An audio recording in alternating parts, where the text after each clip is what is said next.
Hello everyone and welcome. I'm Cosmin from Gratiboom, the Gratitude Album, the app that will light up the most awesome part of your life and will teach you to be grateful for it. We talked last time about listening and how offering your time will improve the way you listen and understand your speaker. Also, we learned about saying the no and how that will improve and strengthen the bond between you and your speaker. If you want to watch it, there's a link in the description and somewhere in the corners of this video. Today, we'll continue talking about listening with frames. We'll learn what frames are and how they impact our communication. We also want to know how we can identify frames, our frames and our speaker's frames, and of course, what to do once we identify them so we can improve our listening and our understanding. So, without further ado, let's get into it.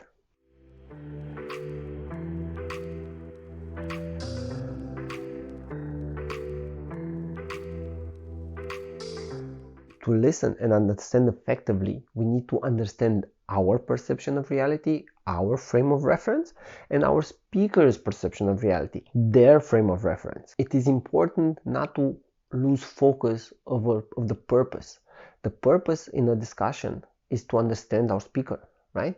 And if we want to do that, we need to understand their frame of reference and we need to understand our frame of reference so we can filter out the message from these frames of reference.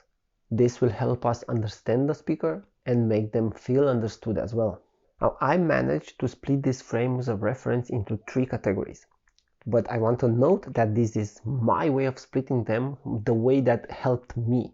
I hope it will help you as well. So let's get into it. First, we have physical frames of reference.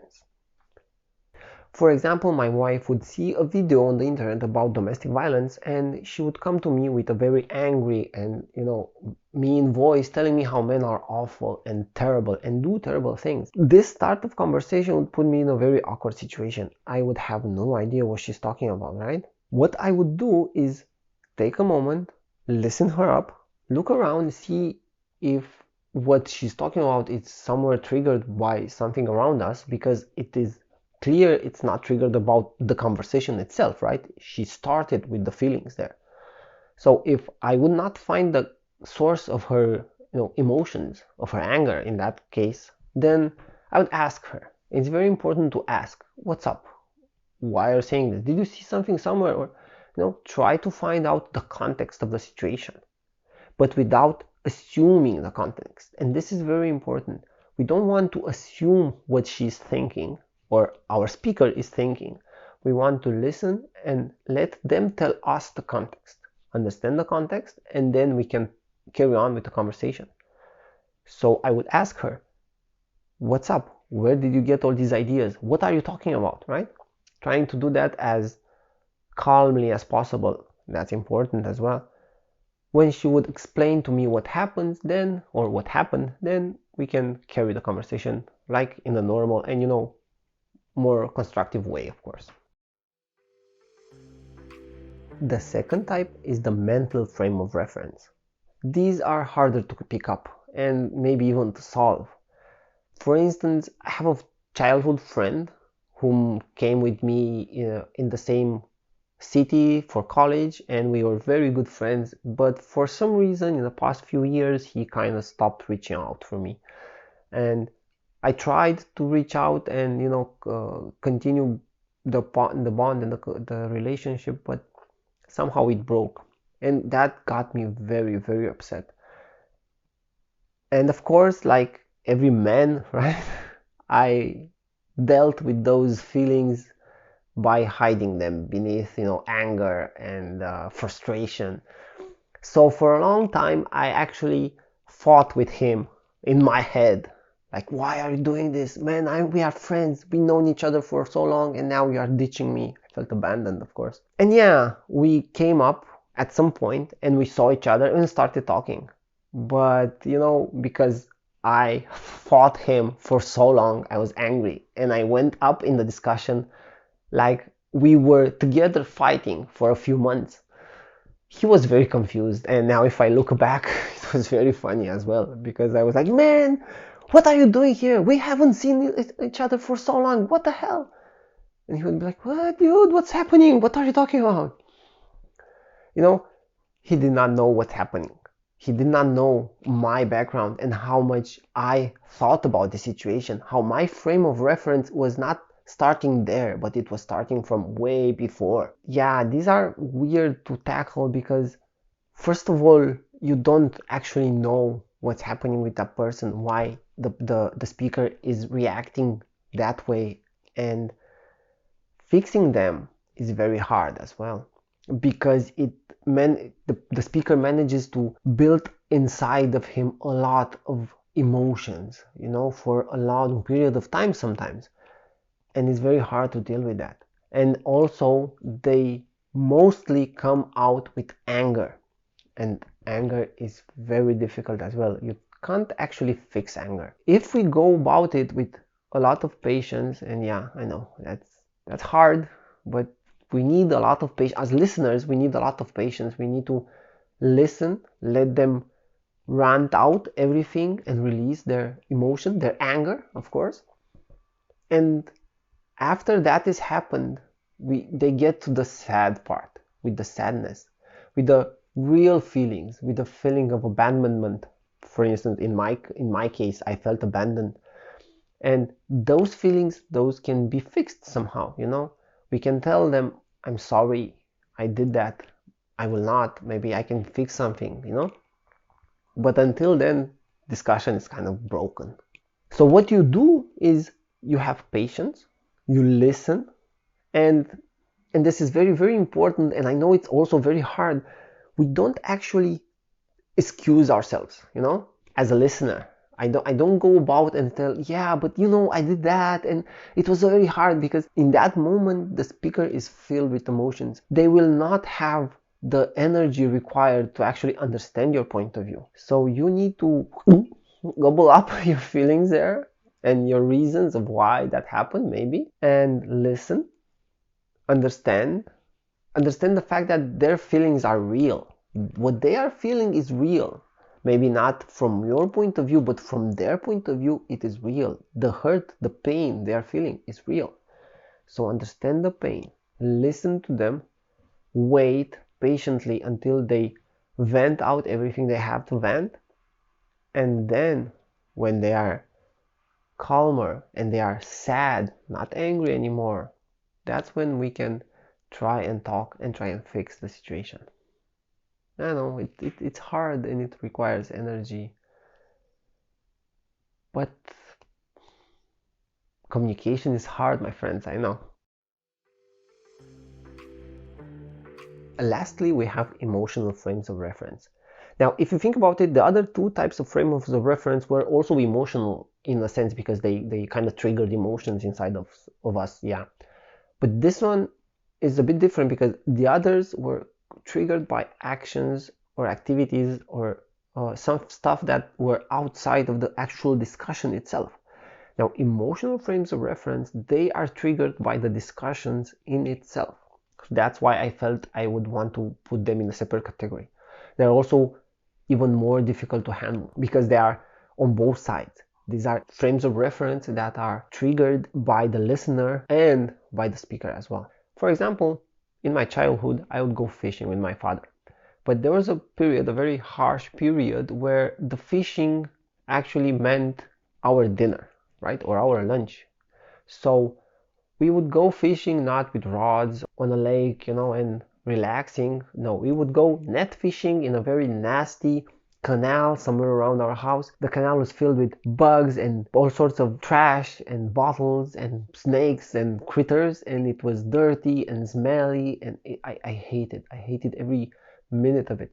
And the problem is that because our meal depended on it, my father would punish me for all the fish that we would lose, or I would lose, and it was a very horrible experience. End result, now, or at least some time ago, I would be very, very triggered by a conversation about fishing. So in a conversation where someone would talk about, oh man, I went fishing, it was so relaxing, it was so nice, I would be very annoyed about them because, man, what? That's a terrible thing. How would anyone be, interested or have fun in a fishing trip or in fishing activity, either way, because it's terrible. And I would come up with very, very weird excuses and statistics like, oh, fishing kills the fish and the sea life and it's terrible for the environment, or I don't know, whatever excuse, just to convince the people around me that fishing is terrible. That was because I felt that fishing was terrible, because for me, in my past, it was terrible. Of course, the speaker would get into a very defensive state where they would try and explain from their point of view how fishing is nice and why am I attacking them, and I would be like, man, you're crazy, this is... Those types of conversations don't resolve into anything, and they actually started very nice at some point. You're like, oh my god, let me tell you about my fishing trip. The problem there is that the subject itself, the conversation itself, started some very nasty feelings inside me, and it broke my frame of reference. It moved me from an interesting conversation with a friend into a very terrible thing that happened to me, and how I was not allowed to be mad about it in the past, you know? So those conversations are hard to have with people. The problem is that these frames of reference can be triggered on both sides, the listener and the speaker.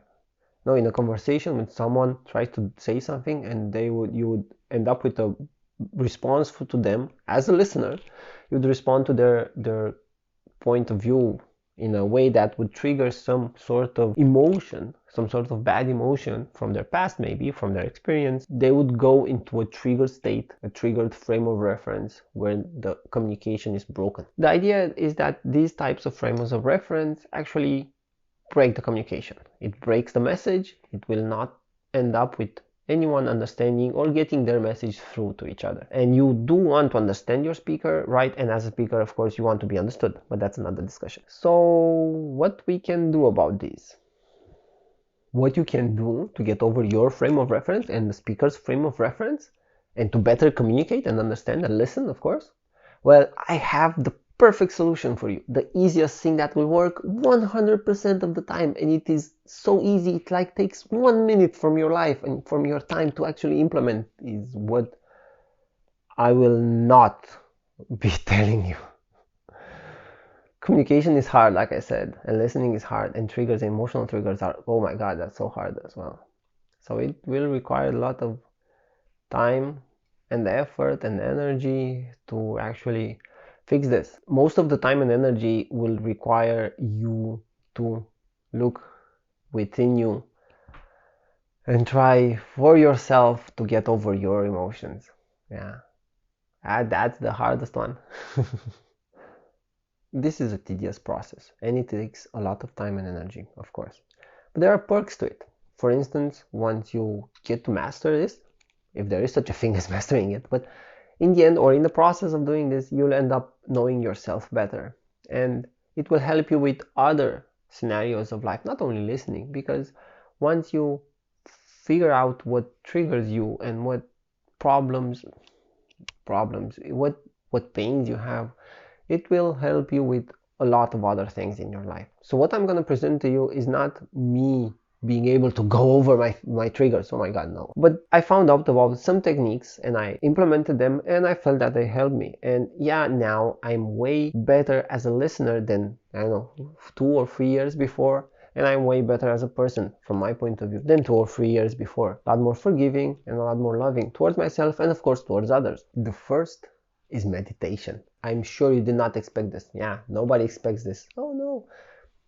I'm joking, but yeah, meditation is very interesting because, so I'm not talking here about staying still with your thoughts for hours and then, no, God, no, I cannot do that. And I think that if someone can do that, whoa, they're awesome, but it's not for everyone. You don't actually have time for that.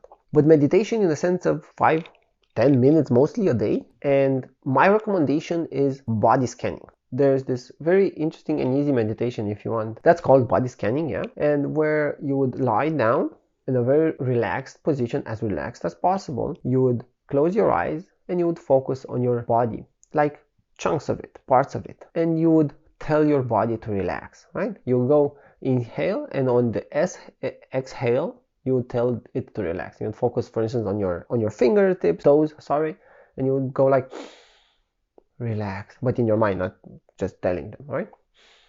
Relax, and so on and so forth. Go to the toes, then your leg and your upper body, and so on. What this does is your body will listen to you and will start to relax, and you would end up feeling your body relax. With enough repetition, you would understand, you would know how your body feels when it's tensed and when it's relaxed. This is important because usually when we are triggered, when we end up in an emotional state, an emotional frame of view, we are very tensed. We have probably a very weird position, like I'm gonna, because we feel attacked in some way, or we feel in danger in some way. Our body responds physically. And with this meditation, you end up being more aware of your body, and you end up being more aware of your response in that moment from the discussion. There is this very interesting situation where body scanning actually helped me like instantly. It was very weird but interesting at the same time for me to realize that. Some time ago, it was very nice and sunny day outside. I went up to pick our children from school and the nanny, and we were going towards the gym and leaving the kids to a swimming class, and I would start working out there and whatnot. And because it was nice outside, I felt like we can actually go by foot. We were a bit early, half an hour walk. It would have been very nice. So I grabbed the kids and started walking. And of course, after a few minutes, they got bored and they started nagging, and they're like, oh my god, my feet hurt. Oh god, well, how much? Is there more to walk? They started getting to play around because you are bored, so you want to play around with stuff. So what happened was that I started to be late. We started to be late, but that was my problem. I wanted to be on time there, not them. And I started to pull on them. I started to yelled to them like, come on guys, let's go, come on, don't stop doing that, no, don't do that, come on, focus, we need to get there. And it became, from a very nice and fun adventure, a very terrifying journey. There was this point where I realized that all my body was tense. I noticed that nobody's having fun around me. So for a second, just sitting to waiting for a red light, I closed my eyes, body scanned myself. A few seconds, that was very fast because I was doing it for so long before. It was very fast for me then. A few seconds, like 20 seconds, was enough to go through my whole body and tell it to relax, and it would relax instantly. And then with my body relaxed, I realized that stuff is not that bad. I'm like, yeah, we're gonna be late a bit, but important stuff will not depend on that. Yeah, we're gonna be late 3, 4, 5, 10 minutes from swimming class. That's not a big deal. But I'm not gonna destroy a very interesting and fun and cute journey with my children so that I would be there on time. So body scanned myself, told myself to relax. I figured out my trigger, also figured out what triggered my reactions, like desires to get there on time, because that's a value that I had. I stopped it, and from there on, we started having fun. Don't care about getting there on time anymore because it wasn't important. We had fun. Yeah, we got there 10 minutes later, but it was a very fun journey there. And that was because I stopped, body scanned, relaxed, and realized what problem was there that made me act like that. And that brings me to my second very easy solution, and that is self-work. Yeah, you see, our problems are our own. And yeah, help is nice to have, and it helps, of course, but doesn't matter how much help we get. If we don't fix our problems on our own, we decide our actions and we act on our actions, we will not fix them. You see, the meditation part, the body scan part was helpful. Yes, it helped me realize that I have a problem, I have a trigger, there's a trigger there. But the self-work, all the energy that I put inside understanding my issues and understanding my triggers and understanding my pains, those were the ones that actually helped me go over it, Because with all that work before, I realized what my pain was, and also that my pain was mine. It was not the fault of my kids. They would not have to suffer my pain. That's how I got over it. But this is a very important part. I'm not saying that you should do it on your own. God, no. Please talk with people, talk with friends, tell them your pain, express your pain. It will help you first, because you would expressing it, you would get to understand it better. But second, getting help will ease your burden. Yes, you have to do the work, but having people around you that would push you, would help you do the work, it's so much easier. So go out there and look for ways to understand yourself better. Look for friends, ideas, philosophies, courses, whatever, psychologists. Talk with them. But understand that the steps are yours. You have to go talk to the people. You have to go talk with your friends. You have to do what your psychologist says you should do, so you can go over your pains, your troubles, and you can have a better life, practically be happier with yourself. That is why I'm saying that is all up to you. Psychologists, without you listening to them and doing what they are telling you to do, they don't help. Friends, without you telling them what you feel, having the courage to open up, will not help you, because they don't know you need help. In the end, you will help yourself. Everyone and everything around you is there to support you, but they will not make the steps for you. In the end, it's you who will help yourself. Everything and everyone around you is for support. Yeah, they will support you, but they will not take the steps for you. It's all up to you. But you can do it. Come on, you can do it. Strong and stuff, I'm sure.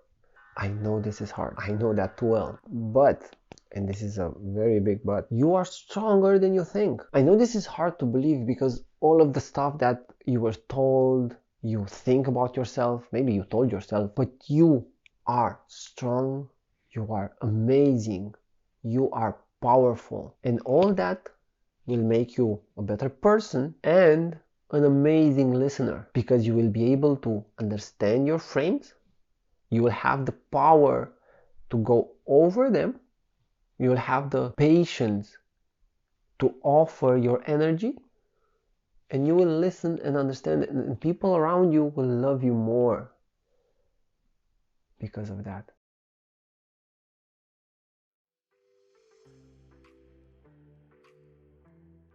Stop. Yeah, just stop.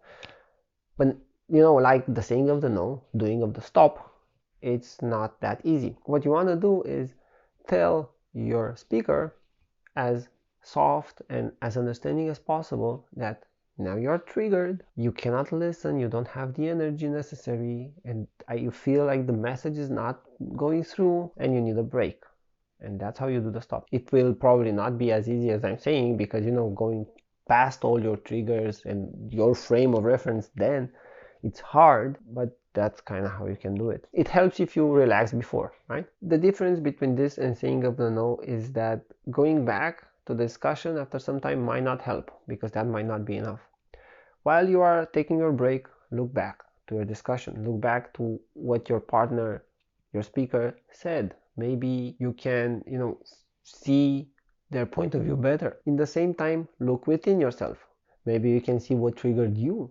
What can you do to go over your trigger? You have that period of time where you are with yourself and you can give yourself what you needed. And of course, that space is for the speaker as well. So maybe the speaker would go back to the discussion, maybe they would see a better view. Maybe they would understand their trigger and they would get calmer by going past it. A lot of stuff can happen in that period of time, but it's very important to actually do a bit of work in it. See, maybe you can find something that you can do better next time. And then when you go back and try to restart the conversation, you ask permission for it. Like any activity that you do, in a couple or in a group, you need consent. Very important is consent. The idea is that you go back and you're like, look, now I feel a bit better, I'm calmer. Do you want to redo our conversation? Restart our discussion. Consent is important because then you would ask them if they feel ready to join the conversation as well. Maybe they are not ready, maybe you are, but they are not. At the same time, them saying yes would make them feel responsible for it as well. They will not feel forced. They would have an opinion in that. So to get back, you do the stop. Easy, cute, loving as possible. You look back on it, see if you could have done something better, and you go back to discussion with asking permission for it. And that's kind of it. Now, in conclusion, we have three types of frames of reference. We have the physical one, where the speaker would come in the discussion with some information that they gathered outside. We have the mental frame of reference, where the speaker would come into discussion with some background discussion or actions or thoughts that they had in their mind before. And you have the emotional frame of reference, where the frame itself is constructed during the conversation, triggered practically by something that happened inside the conversation. Some topic that was touched, some words that were said in a certain way. How you can go over them? Well, first is the fact that it's not easy. It's very important to understand that it's not easy. There is no easy way. Search for help. Look for ways to fix them, of course. But my recommendations are the following. 1. Meditation. Especially body scanning. Body scanning helps you feel your body, realize how it reacted physically to the frame, to the emotion, right? Relax it, and then you can view the world a bit different. It helps a lot, I assure you, I know it.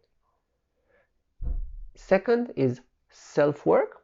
Understand what your pains are, what your trauma is maybe. Realize that you are your own tool to help yourself. Ask for help, of course. People's help is required, is awesome, but you will have to do the steps for yourself. No one will do the steps for you. So inner work. And third, do the stop. If you realize that you cannot go over a trigger inside the conversation, stop it. Calmly and loving and explaining what the situation is. Stop it. Take some time. Chill a bit. Look inside. Look at what triggered you, what is your frame of reference. Try to look at what your speaker said. Maybe you can understand a bit their frame of reference, and then go back with asking permission for it. Are you okay to restarting the conversation? I feel a bit better now, do you? And that's kind of it. Don't forget, you're awesome, you can do this, and you are an awesome person and an awesome listener. Of course, like, comment, subscribe, share. Tell me your feedback, it's very important for me. And download Gratiboom, the gratitude album. It's the app that will help you save your awesome moments, help you see them, remind you of them with periodical notifications, and it will make you realize that life is awesome even if in that moment there it seems a bit gloomy. So yeah, take care, be wonderful, be beautiful.